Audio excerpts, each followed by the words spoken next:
Welcome back, Pixelmon fans. This is GhostWolf. I'm here to announce I've updated WonderTrade to 1.7.2 Pixelmon, and I have included a lot of bug fixes you guys were asking for.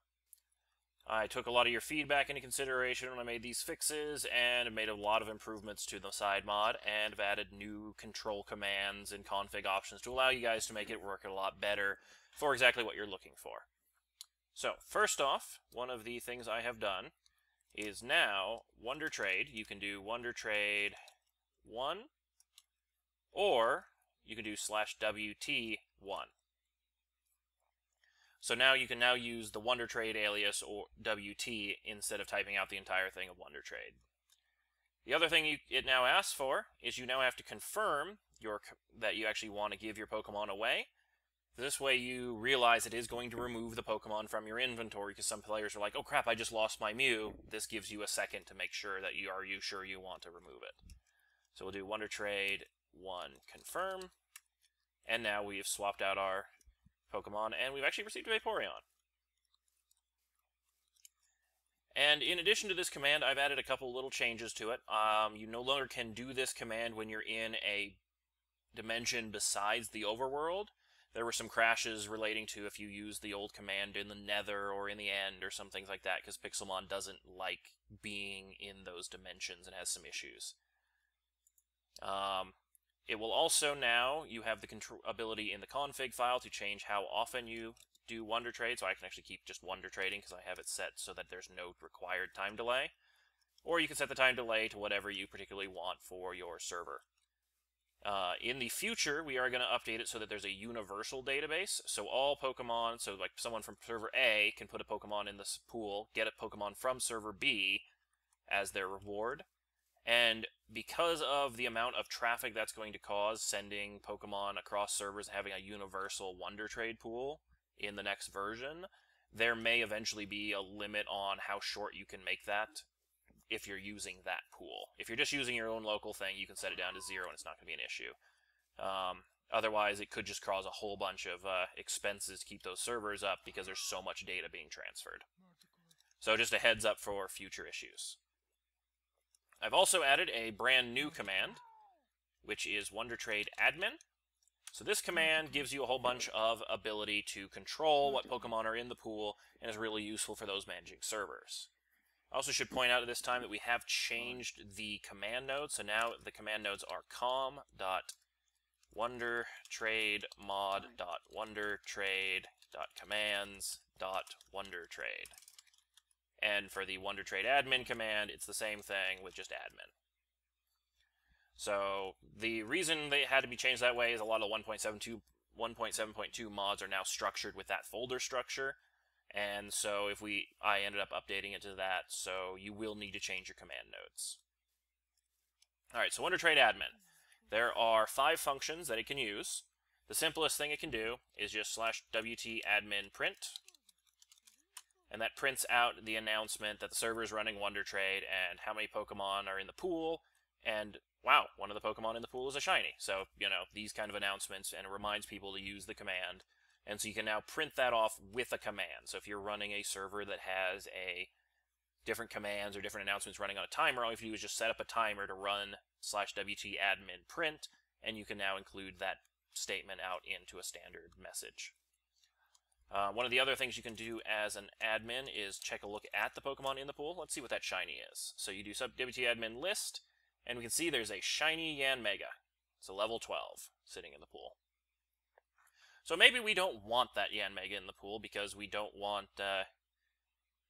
shinies to be generated normally. There is a config option that allows you to remove shinies and legendaries from the things that randomly generate into the pool.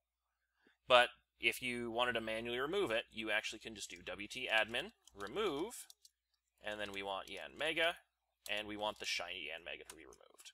And you removed one extra Yanmega from the pool. We can also remove all instances without specifying shiny. If we specify shiny, it will only remove the shiny Yanmegas, and if there's other Yanmegas, they'll stay. If you just say remove Yanmega, it'll remove both the unshiny and shiny versions, so that way you can do that. And we've removed something from the pool, let's add something back in. Let's add a Groudon.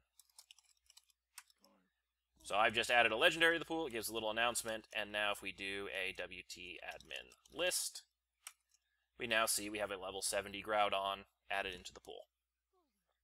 So it gives you a little bit more control. You can add special event items like once a day, add a legendary in, and all of these commands can be used from the console.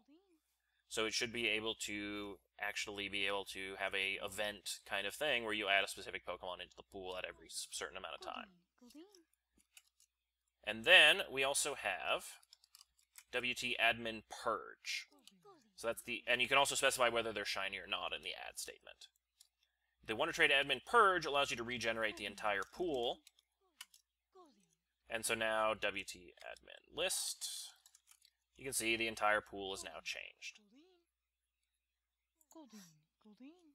And so that's the new WonderTrade admin command. Hopefully it'll give you guys a lot more control over what's in the pool, and you'll be able to set things up and have a lot more fun with that.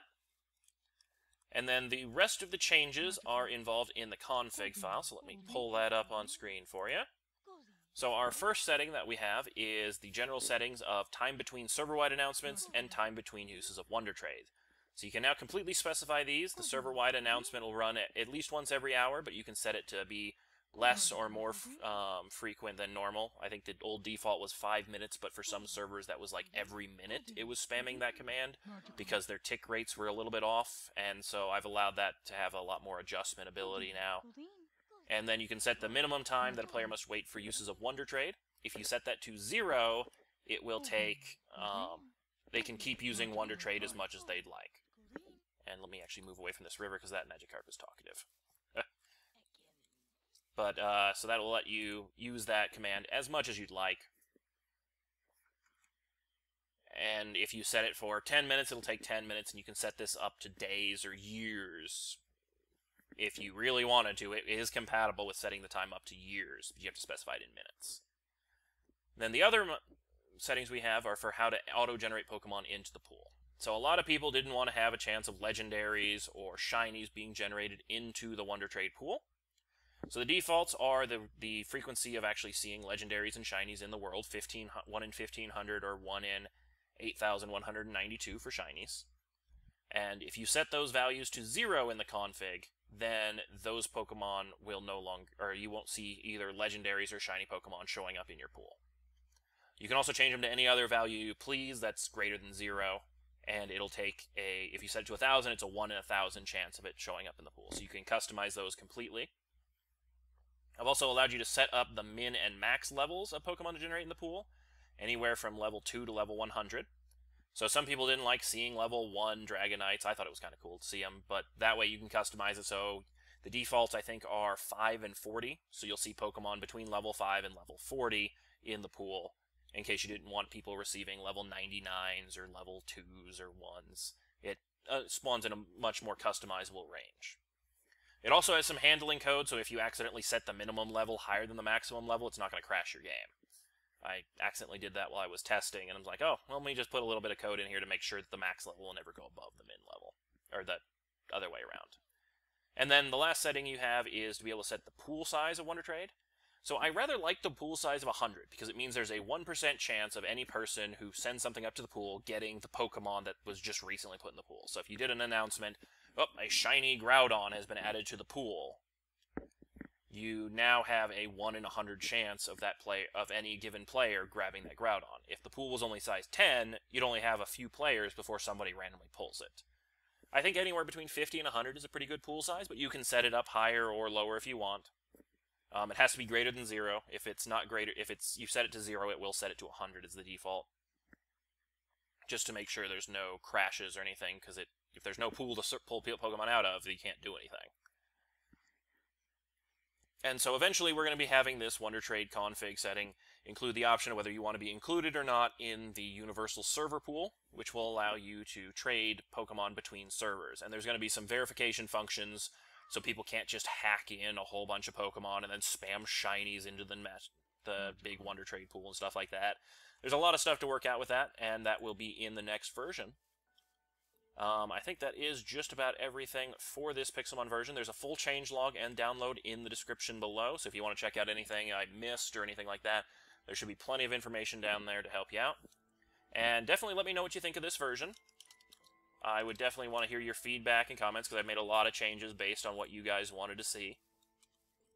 So if there's features you like, there's features you don't like, other things you want to see, you know, other improvements or thoughts you had, let me know. And I'd be more than happy to try putting those in if those are very commonly requested features. And then I will be releasing other side mods. I think I've got 4 more side mods, 3 or 4 more side mods coming up later this week. So I'll be putting videos out, tutorials on those. You can add those to your servers, and they should be quite useful. So I will see you guys next time, and hopefully you'll enjoy using the side mod on your server.